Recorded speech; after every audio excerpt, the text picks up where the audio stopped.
ফেব্রুয়ারিতে ত্রয়োদশ জাতীয় সংসদ নির্বাচন। সারা দেশ প্রস্তুত হচ্ছে একটি অবাধ, সুষ্ঠু ও গ্রহণযোগ্য নির্বাচনের জন্য। কি ভাবছেন সাধারণ মানুষ থেকে শুরু করে আগামীর জনপ্রতিনিধিরা, সে কথা জানাতে ডিবিসি নিউজের ইলেকশন এক্সপ্রেস ছুটে যাচ্ছে সব সংসদীয় আসনে। এখন আছে সংসদীয় আসন 139 জামালপুর 2-এ। সিএসআরএম ডিবিসি ইলেকশন এক্সপ্রেসে আমরা আছি জামালপুর 2 আসনে। এটি ইসলামপুর উপজেলা নিয়ে গঠিত। আমার সাথে এই মুহূর্তে যুক্ত আছেন বিএনপির কেন্দ্রীয় কমিটির সদস্য সুলতান মাহমুদ বাবু। আপনাকে স্বাগত জানাচ্ছি আমাদের সিএসআরএম ডিবিসি ইলেকশন এক্সপ্রেসে। তো আপনি এক এলাকার নিবেদিত প্রাণ দলের জন্য এবং আস্তে আস্তে ধীরে ধীরে গণমানুষের নেতা হয়ে উঠেছেন। দীর্ঘদিনের জার্নিটা অনেক কণ্ঠকাঠিন্য ছিল, তো কেমন ছিল সেই জার্নিটা সংক্ষেপে জানতে চাই।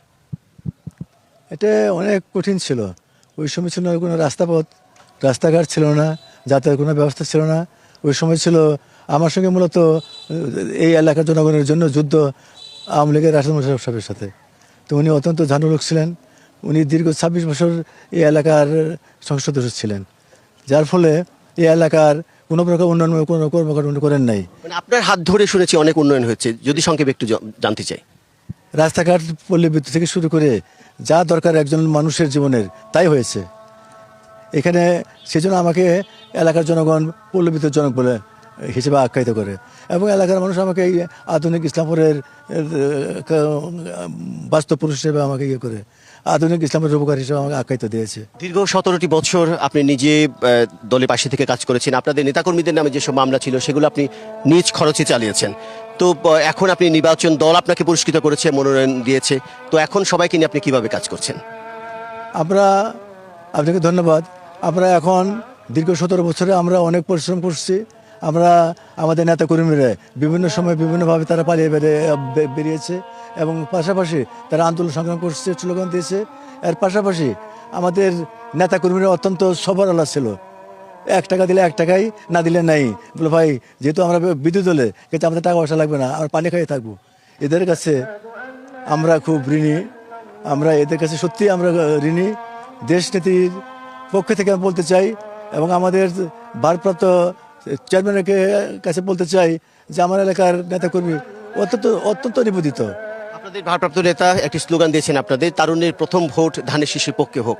আপনার 4.5 কোটি নতুন ভোটার যারা এখনো ভোট দেয়নি, তাদের উদ্দেশ্যে সংক্ষেপে জানতে চাই, কি বলবেন আপনি? তারা যেহেতু বিগত দিনে আন্দোলনের সংগ্রামে ফ্যাসিস্টের বিরুদ্ধে আমরা ছিলাম একমাত্র জাতীয়বাদী শক্তি, কাজে আমি মনে করি যারা আগামী দিনের নতুন প্রজন্ম এবং ভোটার হিসেবে আসবে, এরা আমাদেরকে সমর্থন দেবে এবং আমাদেরকে এরা ভোট দেবে, কারণ আমার দেশ এবং জাতির অত্যন্ত প্রহরী। এটা আমরা প্রমাণিত। আমরা দেখছি যে জামালপুর, টাঙ্গাইল সহ বিভিন্ন জেলাতে যাদেরকে মনোনয়ন দেওয়া হয়েছে, যেসব আসনে অনেকেই মনোনয়ন না পেয়ে ক্ষোভের আগুনে পুড়ছেন। সেই ক্ষোভ নিবারতে আপনি কিভাবে কাজ করবেন সংক্ষেপে জানতে চাই। না, আপনাকে ধন্যবাদ। আমার এখানে খুব নাই। এখানে দল থেকে আমাকে যেভাবে নমিনেশন দেওয়া হয়েছে, এই এলাকার মানুষ আমাকে চেয়েছিল, এবং এই এলাকার মানুষের সাথে আমি 17 বছর যাবৎ আমরা রাজপথ কাউকে ঠকায় না। কাজে যারা আগামী 5 তারিখে যারা নির্বাচন করতে চায়, তারা বিগত সময় ছিল না, বিগত 16 বছর তারা এই এলাকায় ছিল না। তারা 5 তারিখে পরে অত্যন্ত নবনেতা হয়েছে, এবং আওয়ামী লীগে মাঠে নেই, কিন্তু ফেসিবাদের অভিযোগে তারা বাইরে আছেন, কিন্তু তাদের ব্যাপক বা বিপুল সংখ্যক ভোটার আছে। তাদের সহানুভূতি চাচ্ছে অন্য রাজনৈতিক দলগুলো। আপনারা কি বলবেন? এটা আমাদের কেন্দ্র থেকে যেভাবে নির্দেশ দেবে আমরা সেভাবে করবো।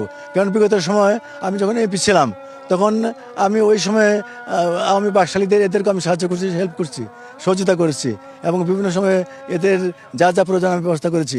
আমি মনে করি যে এরা আমার প্রতি অত্যন্ত সহানুভূতিশীল, এবং এরা আমার পক্ষে, যদি আমরা চাই, এরা আমাদের পক্ষে আসবে, আমার পক্ষে আসবে। আপনাকে অনেক ধন্যবাদ আমাদের সাথে সংযুক্ত হওয়ার জন্য। শুনছিলেন সিএসআরএম ডিবিসি ইলেকশন এক্সপ্রেস। আমরা পরবর্তীতে এই আসনেরই অন্য কোনো রাজনৈতিক দল নেতার সাথে কথা বলবো। ততক্ষণ সিএসআরএম ডিবিসি ইলেকশন এক্সপ্রেস আমাদের সাথেই থাকুন।